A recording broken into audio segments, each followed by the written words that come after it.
मुकम्मल होया दूआ राउंड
भट्ट साहब अगर मेरी आवाज आ रही है यासर भट्ट साहब मेरे नेशनल स्टाइल के विच कोटियां वाला जिद्दां मुंडे ने नेशनल स्टाइल दे विच बल्ले बल्ले करवाई आ ते हुण बारी पंजाब स्टाइल दी आ सरजीत सिंह ढालीवाल तावन दे बहुत मशहूर आ।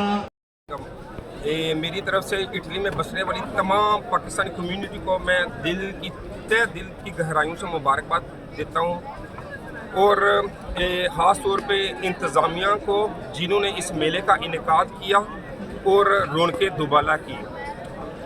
और आज का मेला माशाल्लाह बहुत ज़्यादा कामयाब रहा और इस मेले के हवाले से मैं ये कहना चाहूँगा कि ये बहुत ही खुशाइन बात है। इस तरह से हमें परदेश में भी अपने मुल्क का एहसास होता है और हम आपस में सकाफत को उजागर करते हैं। और मैं एक दफ़ा तमाम कम्युनिटी को इस कामयाब मेले पे मुबारकबाद पेश करता हूँ। शुक्रिया जी। और यहाँ पर आमद इस बात की दलील है कि खास तौर से दोस्तों को और भाइयों को बुलाया और हमारी जो मोहम्मद यूसुफ कबड्डी का देर चौधरी मजहर सही साहब ट्रॉफी और आज का ये जश्न आज़ादी मेला बरेशिया के अंदर इनकार हुआ है। इस मेले को कामयाब करने के पीछे पाकिस्तान स्पोर्ट्स क्लब बरेशिया की कमेटी के तमाम मेंबरान की दिन रात की मेहनत है। और अगर इसी तरह के फंक्शन, इसी तरह के आज़ादी और स्पोर्ट्स मेले दियारे गैर में अगर अपने वतन से दूर किए जाएँ तो इससे आपस के अंदर इत्तेहाद पैदा होता है और हम अपनी सकाफती और खेलों को ज़्यादा से ज़्यादा फ़रोग़ दे सकते हैं और इससे यंग टैलेंट आगे लाया जा सकता है। और इससे इस बात का भी ये सबूत है कि पाकिस्तानी कौम एक है, एक थी और एक ही रहेगी। पाकिस्तान जिंदाबाद।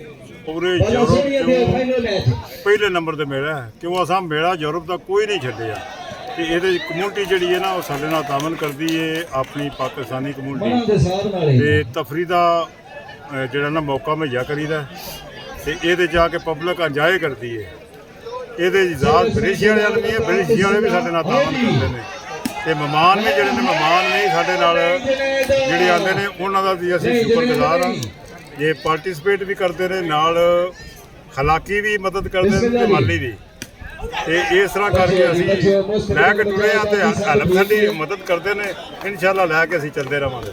ये अज की मेरे पोतरे विन किया जे कुश्ती चो ते भतीजे जिहड़ा ना भतीजे विन किया जे बांह लाना नुक्ती उत्ती उहनूं कहंदे ने पंजा जमाई चो उस विन किया जे ते जिहड़ा ना असीं ओह साडे खानदान च टुरे ने कोई ना कोई भतीजा कबड्डी भी खेडिया वो भी जरा ना वो भी कबड्डी इंशाअल्लाह आने वाले टाइम पे ना बनाएगा साडा। शुक्रिया जी। बिस्मिल्लाहिर्रहमानिर्रहीम। जनाब मैं बहुत मशकूर हूँ इस सारी कमेटी का जिसने ये प्रोग्राम ऑर्गेनाइज़ किया है और बहुत ही अच्छा ये प्रोग्राम इन्होंने ऑर्गेनाइज़ किया और ये हमें बहुत ही मज़ा आया।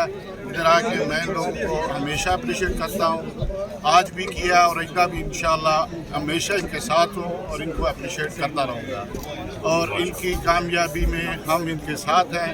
ये एक सकाफती मेला है, ये हमारे पाकिस्तान की सकाफत को उजागर करता है, लिहाजा पाकिस्तान जिंदाबाद।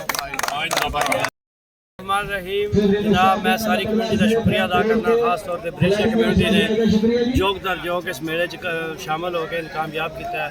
और ये मेला खास तौर पर जो पाकिस्तान की आज़ादी के हवाले नाल लगवाया जाता है और अपनी कम्यूनिटी का सब और एक मेला ये जो मेला में सिर्फ और सिर्फ पाकिस्तानी कम्यूनिटी का मेला है। असी एज ए कमेटी जो सिर्फ ऑर्गेनाइज करने और सारी कमेटी जी पूरी अपनी कम्यूनिटी ब्रेशिया पूरी बैरगम बलोनिया सब का शुक्रिया अदा करने और माशाल्लाह इन्होंने मेले कामयाब किया और थोड़े मीडिया का शुक्रगुजार हाँ जिन्हें इस मेले में कवरेज दे के इन मजीद जरा मशहूर किया। Thank you. सारी कम्यूनिटी का शुक्रिया अदा करते हैं, उन्होंने मेले ते आके मेले ते चार चांद लगा दिते हैं, उन्होंने सारे का बहुत शुक्रिया। असी एक कम्यूनिटी वास्ते हर साल ऑर्गेनाइज करने मेला, मेला सारी कम्यूनिटी वास्ते ऑर्गेनाइज करने। ये वालीबॉल का टूर्नामेंट होता है, इस दफ़ा असी तकरीबन 38 टीमों का ऑर्गेनाइज किया है। यूरोप ते पाकिस्तान अज तक किसी ने 38 टीमां इकट्ठियां नहीं खिडाई, ये साड़ी कम्यूनिटी वास्ते ऐसा किया है। उहदे तो बाद फुटबॉल क्रिकेट छोटे बच्चों दी दौड़ा सा कराइया ने, कुश्तियाँ भी कराइया ने, शौक पैदा होवे आने वाली नस्ल वास्ते साड़ी वास्ते।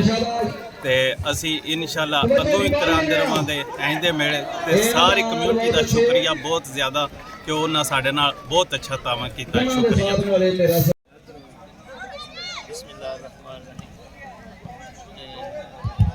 जनाब सेकंड टीम फुटबॉल दोनों इधर आप हमको बुलाते सदर हैं, साहब नाम बराए मेहरबानी इधर आते हैं और पाकिस्तानी कल्चर को आप जनाब ये तो मैं साबका चेयरमैन चौधरी हालन लोया टिब्बा, साबका जनरल सेक्रेटरी मलिक गुलजार साहब, एक दूसरे को सदर मौजूदा मोहसिन विलायत साहब सेकंड का कप पेश कर रहे कह हैं। रहे थे 15 साल बाद मिले तो काल चौका ये बहुत ही अच्छी रवायत है और हम जो इतने दूर दराज से आते हैं बड़े खुश होकर जाते हैं, रिफ्रेशमेंट का इंतज़ाम करते हैं और ख़ास तौर पर जश्न आज़ादी के हवाले से ये जो मैच होता है तो हम पाकिस्तान का भी सोचते हैं, पाकिस्तानी कल्चर को प्रमोट करते हैं। तो इधर जितने दूसरे अटारियन लोग हैं वो ज़ाहिर है हमें देखते हैं, बड़ी दूर दूर से लोग आते हैं, पाकिस्तानी लिबास में पाकिस्तानी खाने इधर होते हैं और मेरा ख्याल है पाकिस्तान का कल्चर और पाकिस्तान की सकाफत का हम इधर उजागर करते हैं।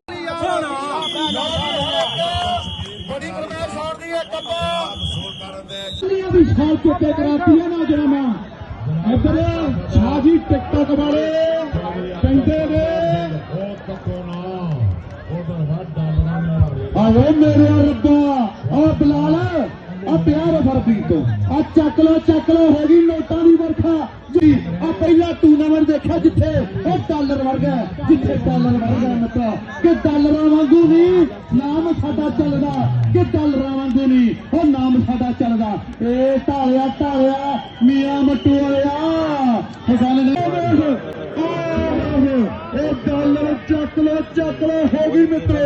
आ चक्को मेरे वीर हाँ बिलाल चक्को पाकिस्तान जिंदाबाद, पाकिस्तान जिंदाबाद। जनाब मार्कोट जिंदा सेकंड का नाम फुटबॉल का यासर साहब,